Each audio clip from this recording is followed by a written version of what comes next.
Sesungguhnya matahari dan bulan adalah dua tanda di antara tanda-tanda kekuasaan Allah. Gerhana ini tidak terjadi karena kematian seseorang atau lahirnya seseorang. Jika melihat hal tersebut, maka berdoalah kepada Allah, bertakbirlah, kerjakanlah sholat dan bersedekahlah. Hadis riwayat Bukhari.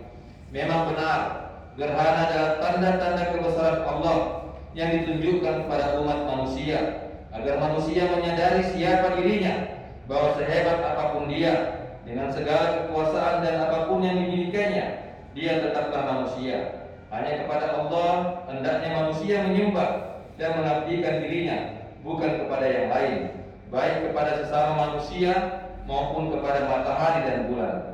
Allah Subhanahu wa Ta'ala berfirman yang mafhumnya, di antara tanda-tanda kekuasaannya adalah terjadinya malam dan siang, terbitnya matahari dan bulan. Maka janganlah kalian sujud kepada matahari dan bulan, tetapi sujudlah kepada Allah saat yang menciptakan semuanya itu, jika kalian benar-benar hanya beribadah kepadanya. Surat Al-Fusilat ayat 37.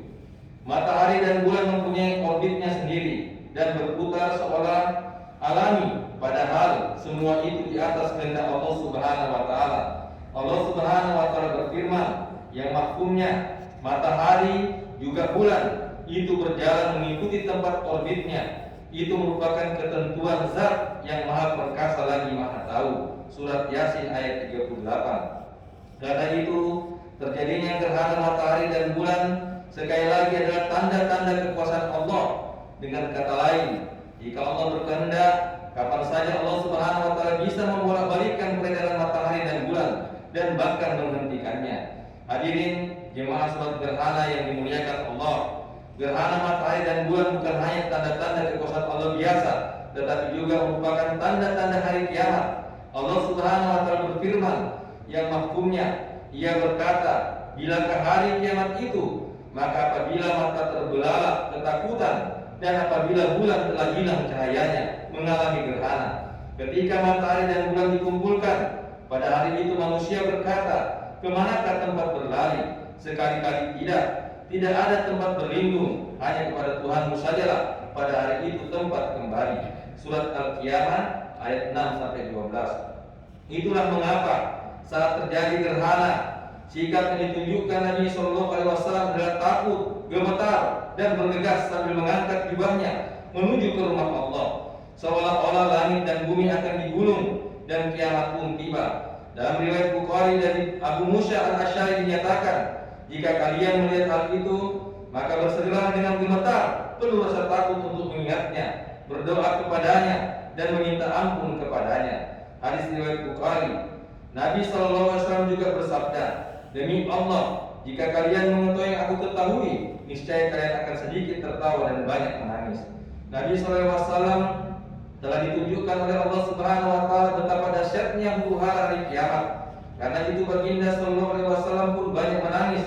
Meski Nabi SAW telah diampuni segala kesalahannya, baik yang telah, sedang maupun yang akan datang, tetapi baginda Nabi SAW tetap memohon ampunan tak kurang dari 100 kali dalam sehari semalam. Air mata baginda SAW pun tumpah hingga membasahi lantai untuk meminta ampunan dari rohnya. Padahal Nabi SAW telah mengemban risalahnya dengan sempurna, menunaikan amanah, memberikan nasihat kepada umatnya, berdakwah dan berjihad sepanjang hayatnya.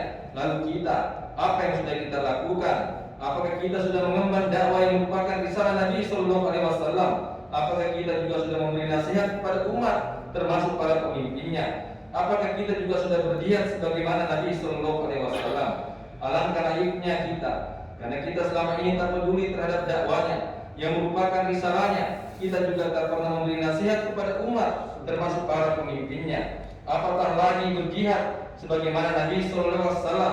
Malah tak jarang di antara kita ikut menyerang Islam, menyerang syariahnya, menyerang kaum muslimin, menyerang pengemban dakwah. Padahal semua ini akan menghalangi kita masuk surganya dan menyeret kita ke nerakanya. Betapa berat hisab kita kelak di hadapannya. Pun begitu kita merasa tak bersalah karena tidak bersungguh-sungguh memohon ampunan darinya, menginsafi dan menyesali kesalahan dan dosa kita, berkomitmen untuk tak mengulangi. Tapi nyatanya tidak. Wahai kaum muslimin, inilah saatnya. Bersegeralah untuk mendapatkan ampunan Tuhanmu dan menggapai surganya yang luas seluas langit dan bumi. Segera tolonglah Allah dan Rasulnya, tolonglah agamanya, tolonglah para pejuang yang memperjuangkan tegaknya agamanya, agar tegak di muka bumi ini dengan kafah, termasuk para pejuang yang memperjuangkan tegaknya syariah. Dengan cara seperti itulah Allah Subhanahu wa Ta'ala benar-benar akan memberikan ampunan kepada kita. Itulah yang akan meringankan hisab kita di hadapannya ketika anak, harta dan jabatan tak lagi berguna bagi kita. Fahilullah ilallah, beralihlah segeralah menemui Allah. Mari kita berdoa kepada Allah Subhanahu wa Ta'ala.